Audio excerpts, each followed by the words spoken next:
जय श्री कृष्णा। राधे राधे। छोटे से गांव में एक दरिद्र विधवा ब्रह्माणी रहती थी। 6 वर्षीय बालक मोहन के अतिरिक्त उसका कोई भी नहीं था। वह 2-4 भले घरों से भिक्षा मांगकर अपना तथा अपने बच्चे का पेट भर लेती थी और भगवान का भजन करती थी।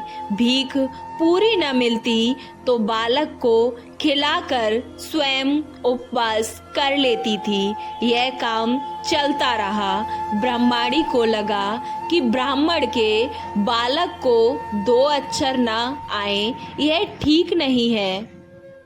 यही सोचकर उसने गांव में पढ़ने की व्यवस्था नहीं थी। गांव से 2 कोस पर एक पाठशाला थी। ब्राह्मणी अपने बेटे को लेकर वहां गई। उसकी दरिद्रता तथा रोने पर दया करके वहां के अध्यापक ने बच्चे को पढ़ाना स्वीकार कर लिया। वहां पढ़ने वाले छात्र गुरु के घर में रहते थे, किंतु ब्राह्मणी का पुत्र मोहन अभी बहुत छोटा था और ब्राह्मणी को भी अपने पुत्र को बिना देखे चैन नहीं पड़ता था। अतः मोहन नृत्य पढ़ने जाता और सायंकाल घर लौट आता। उसको विद्या प्राप्ति के लिए प्रतिदिन 4 कोस चलना पड़ता था। मार्ग में कुछ दूर जंगल था। शाम को लौटने में अंधेरा होने लगता था। उस समय जंगल में मोहन को डर लगता था। एक दिन गुरुजी के यहाँ कोई उत्सव था तो मोहन को अधिक देर हो गई और जब वह घर लौटने लगा रात्रि भी हो गई। अंधेरी रात। जंगली जानवरों की आवाज से बालक मोहन भय से थर-थर कांपने लगा। ब्राह्मणी भी देर होने के कारण बच्चे को ढूंढने निकली थी। किसी प्रकार अपने पुत्र को वह घर ले आई। मोहन ने सरलता से कहा, माँ दूसरे लड़कों के साथ ले जाने तो उनके नौकर आते हैं। मुझे जंगल में आज बहुत डर लगा। तू मेरे लिए भी एक नौकर रख दे। बेचारी ब्राह्मणी रोने लगी। उसके पास इतना पैसा कहाँ कि नौकर रख सके। माता को रोते देख मोहन ने कहा, माँ तू रो मत, और पूछा, क्या हमारा कोई नहीं है? अब ब्राह्मणी उत्तर दे। उसका हृदय व्यथा से भर गया। उसने कहा, बेटा गोपाल को छोड़कर और कोई हमारा नहीं है। बच्चे की समझ में इतनी ही बात आई कि कोई गोपाल उसका है। उसने पूछा, गोपाल कौन है? वे क्या लगते हैं मेरे और कहाँ रहते हैं? ब्राह्मणी ने सरल भाव से कह दिया, वे तुम्हारे भाई लगते हैं। सभी जगह रहते हैं परंतु आसानी से नहीं दिखते। संसार में ऐसा कौन सा स्थान है जहाँ वे नहीं रहते? लेकिन उनको तो देखा था ध्रुव ने, प्रहलाद ने और गोकुल के गोपों ने। बालक को तो अपने गोपाल भाई को जानना था। वह पूछने लगा, गोपाल मुझसे छोटे हैं या बड़े? अपने घर आते हैं या नहीं? माता ने उसे बताया, तुमसे तो बड़े हैं और घर भी आते हैं, पर हम लोग उन्हें देख नहीं सकते। जो उनको पाने के लिए व्याकुल होता है, उसी के पुकारने पर वे उसके पास आते हैं। मोहन ने कहा, जंगल में आते समय मुझे बड़ा डर लगता है। मैं उस समय खूब व्याकुल हो जाता हूँ। वहाँ पुकारूं तो क्या गोपाल भाई आएंगे? माता ने कहा, तू विश्वास के साथ पुकारेगा तो अवश्य आएंगे। मोहन की समझ में इतनी बात आई कि जंगल में अब डरने की जरूरत नहीं है। डर लगने पर मैं व्याकुल होकर पुकारूंगा तो मेरा गोपाल भाई वहां आ जाएगा। पूरे दिन पाठशाला से लौटते समय जब वह वन में पहुंचा, उसे डर लगा। उसने पुकारा, गोपाल भाई तुम कहाँ हो? मुझे यहाँ डर लगता है, मैं व्याकुल हो रहा हूँ। गोपाल भाई जो दीन बंधु हैं, दीनों के पुकारने पर वह कैसे नहीं बोलेंगे। मोहन को बड़ा ही मधुर स्वर सुनाई पड़ा, भैया तू डर मत, मैं यहाँ आया हूँ। यह सुर सुनते ही मोहन का भय भाग गया। थोड़ी दूर चलते ही उसने देखा कि एक बहुत ही सुंदर ग्वालवाल उसके पास आ गए। वह हाथ पकड़कर बातचीत करने लगा, साथ साथ चलने लगा, उसके साथ खेलने लगा। वन की सीमा तक वह पहुंचकर लौट गया। गोपाल भाई को पाकर अब मोहन का भय जाता रहा। घर आकर उसने जब माता को ये सारी बात बताई, तब वह ब्राह्मणी हाथ जोड़कर गदगद हो अपने प्रभु को प्रणाम करने लगी। उससे समझ लिया जो दयामयी द्रौपदी और गजेंद्र की पुकार पर दौड़ पड़े थे, मेरे भोले बालक की पुकार पर भी वही आए थे। ऐसा ही नित्य होने लगा। एक दिन उसके गुरुजी के पिता का श्राद्ध होने लगा। सभी विद्यार्थी कुछ न कुछ भेंट देंगे। गुरुजी सबसे कुछ न कुछ लाने को कह रहे थे। मोहन ने भी सरलता से पूछा, गुरुजी मैं क्या ले आऊं? गुरु तो ब्राह्मणी की अवस्था का पता था। उन्होंने कहा, बेटा तुमको कुछ नहीं लाना होगा।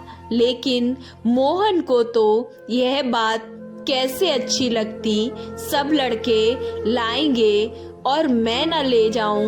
उसके हट को देखकर गुरुजी ने कह दिया, अच्छा तुम एक लोटा दूध ले आना। घर जाकर मोहन ने माता से गुरुजी के पिता के श्राद्ध की बात कही और यह भी कहा, मुझे एक लोटा दूध ले जाना है। अब ब्राह्मणी के घर में क्या था जो है दूध ला देती। मांगने पर भी उसे दूध कौन देता।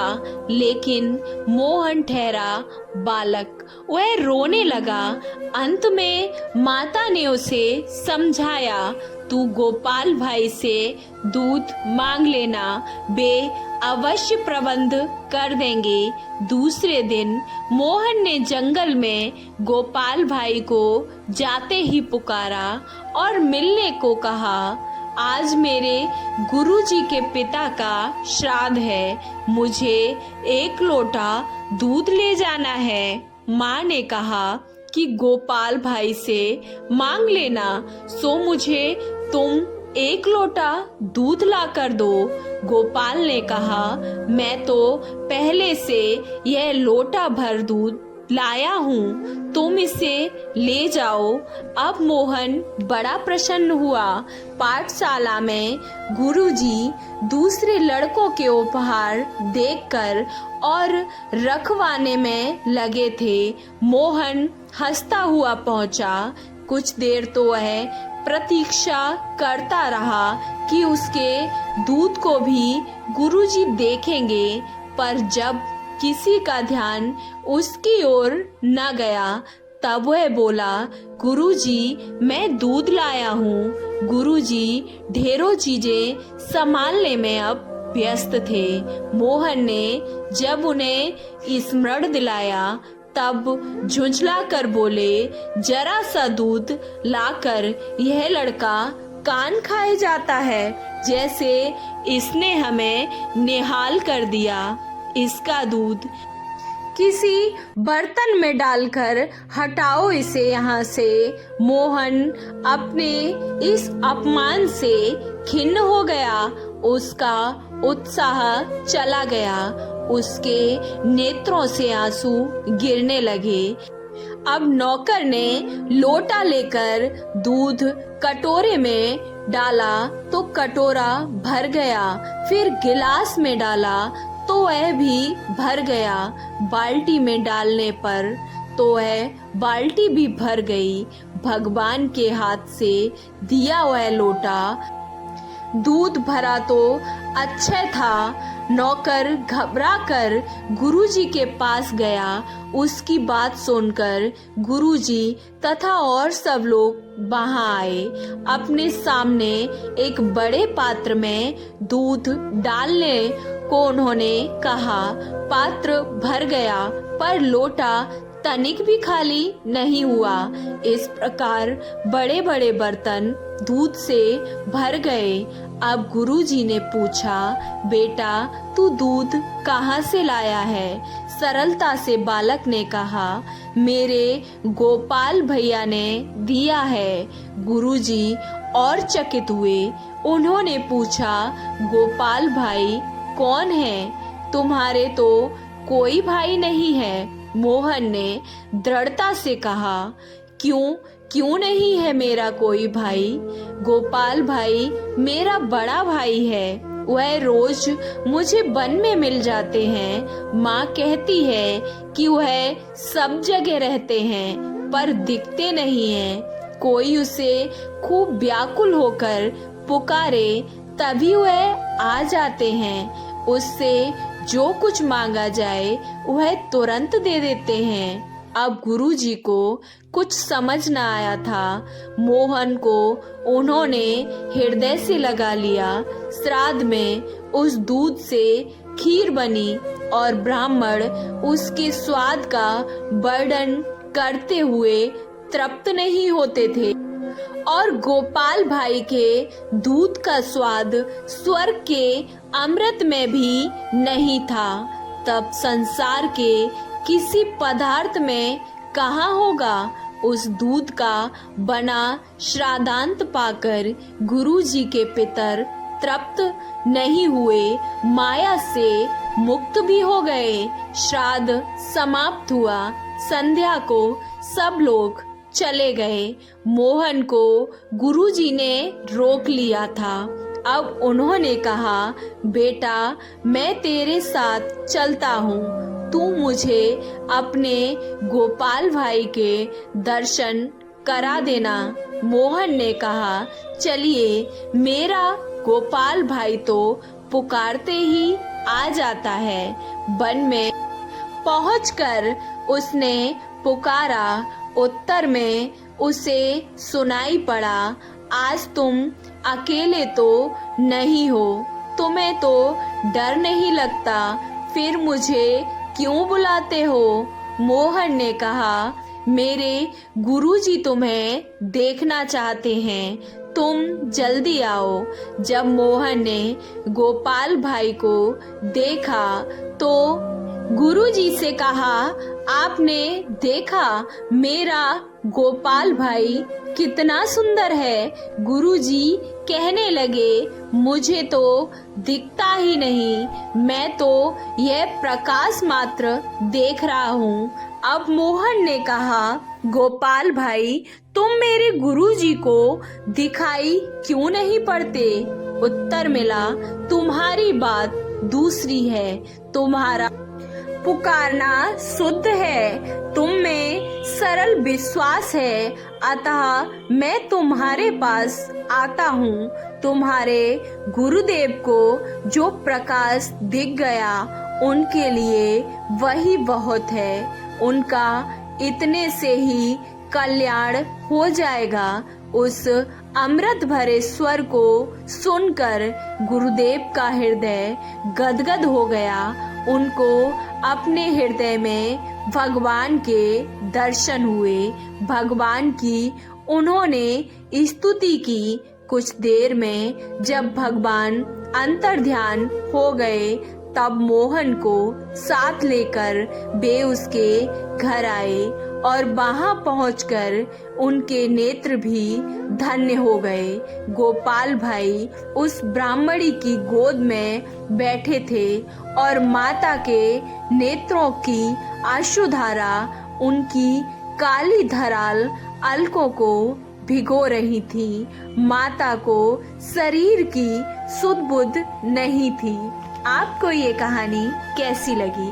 अच्छी लगी तो वीडियो को लाइक, चैनल को सब्सक्राइब करना ना भूलें और कमेंट बॉक्स में जय श्री कृष्णा राधे राधे अवश्य लिखें।